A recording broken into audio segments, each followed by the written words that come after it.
नमस्कार दोस्तों, मैं प्रदीप कुमार सिंह ज़िंदगी तेरा शुक्रिया में आप सभी का बहुत बहुत स्वागत करता हूं।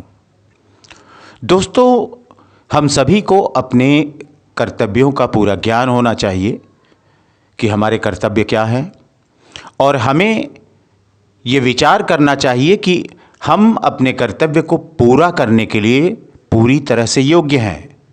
साथ ही साथ हमें अपने कर्तव्यों का निर्वहन भी करना चाहिए। आज की कहानी कुछ इसी तरह की है। आज की कहानी का शीर्षक है योग्य आदमी की तलाश में। एक बार एक धनी व्यक्ति ने अपने गांव के मध्य में एक भव्य मंदिर बनवाया। जब मंदिर बनकर तैयार हुआ तो मंदिर में पूजा करने के लिए काफी संख्या में श्रद्धालु पहुंचने लगे। मंदिर की भव्यता और सुंदरता को देखकर लोग इसकी सराहना करने लगे। समय के साथ मंदिर बहुत लोकप्रिय हो गया। दूर दूर से लोग मंदिर में पूजा करने के लिए पहुंचने लगे और इसकी सुंदरता की प्रशंसा करने लगे। भक्तों की बढ़ती संख्या को देखकर उस धनी व्यक्ति ने मंदिर में ही भक्तों के लिए भोजन और ठहरने की व्यवस्था की।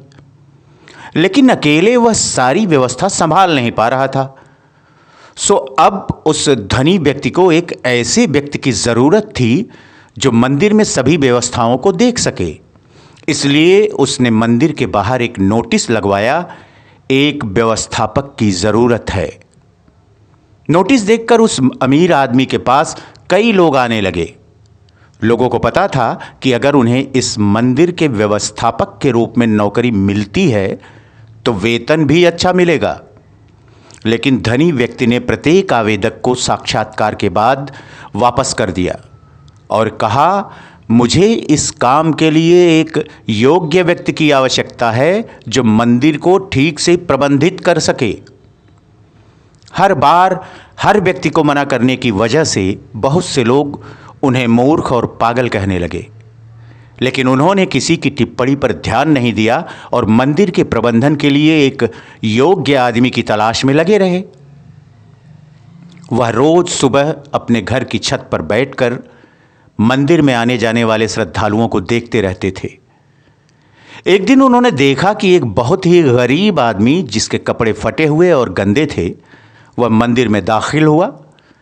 जब वह गरीब आदमी मंदिर से बाहर निकल रहा था तो उस धनी व्यक्ति ने उसे अपने पास बुलवाया और कहा, क्या आप इस मंदिर की व्यवस्था का ख्याल रखेंगे?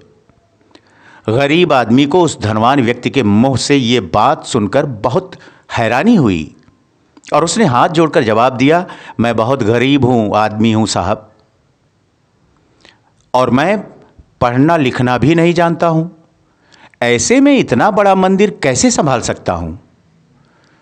उसकी यह बात सुनकर वह धनवान व्यक्ति मुस्कुराया और बोला, मैं नहीं चाहता कि कोई विद्वान व्यक्ति इस मंदिर का प्रबंधन करे। मैं इस मंदिर का प्रबंधन एक योग्य व्यक्ति को सौंपना चाहता हूं।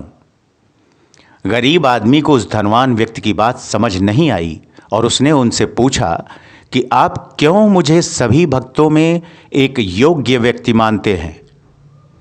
इस पर उस धनवान व्यक्ति ने कहा, मैं जानता हूं कि आप एक योग्य व्यक्ति हैं। मैं यह आपको सिद्ध कर सकता हूं।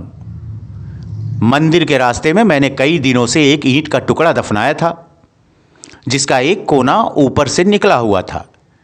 मैं कई दिनों से देख रहा था कि उस ईंट के टुकड़े से कई लोग ठोकर खा जाते। कई लोग उस ईंट से ठोकर खाकर गिर भी जाते थे, उन्हें चोट भी लगती थी, लेकिन फिर भी उस ईंट के टुकड़े को वहां से हटाने के बारे में किसी ने नहीं सोचा।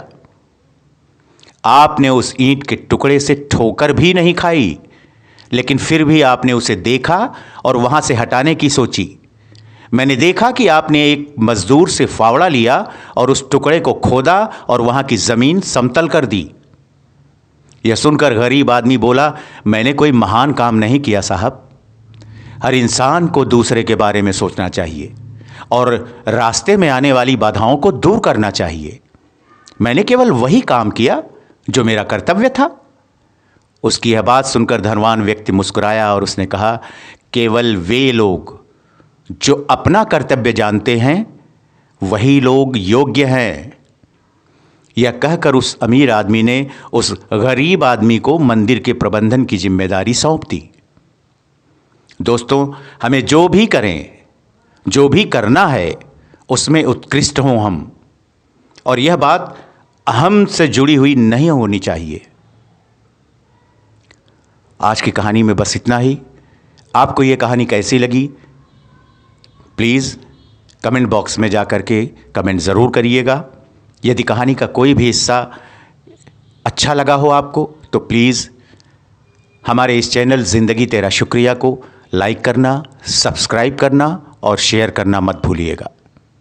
आप सभी की प्यार, आपके आशीर्वाद का मुरीद मैं आप सभी से फिर मुलाकात करूंगा किसी प्यारी सी अच्छी सी कहानी के साथ। तब तक आप सभी अपना और अपने परिवार के प्रत्येक सदस्य का बहुत बहुत ख्याल रखिएगा। आप सभी का बहुत बहुत शुक्रिया, बहुत बहुत धन्यवाद।